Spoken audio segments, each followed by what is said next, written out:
Hello, my name is Vince Pizzat, and today we're going to talk about the MistBlaster. One of the main features is reduced airborne dust. So by injecting water into the abrasive stream, it suppresses the dust. And another benefit that comes right along with that is you need less containment on the job. There's not huge plumes of dust, you can see from afar. It suppresses everything down.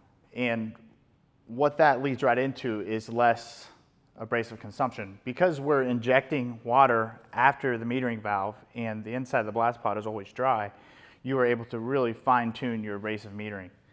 And that saves everybody money in the long run.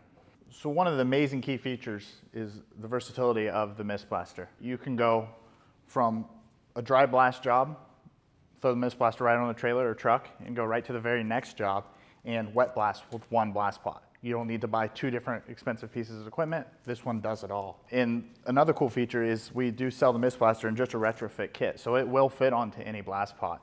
The kickstand assembly bolts onto an existing old blast pot, and all the plumbing comes with the MistBlaster, so you have a new retrofit for your blast pot. So it's a really great feature, an add-on to anybody's job. So a lot of customers are scared of vapor blasting. Competitors mix water and abrasive, and it ends up being a pretty complicated process just to get blasting in the morning.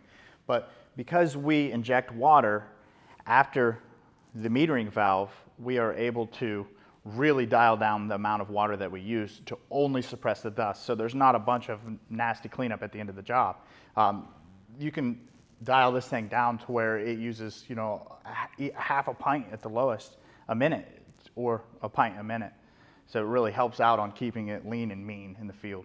So along with the dust suppression and the minimal water usage, you have the wash down feature. And it's one of the quickest in the industry because it's literally wash down. What that does is puts a remote abrasive cutoff into the system, and you blast with water and air only. So because you're using minimal amounts of water on the surface, you do get slurry on the surface, but you simply switch to wash down, wash everything down, and blow everything down, and end up with a good finished product ready for paint.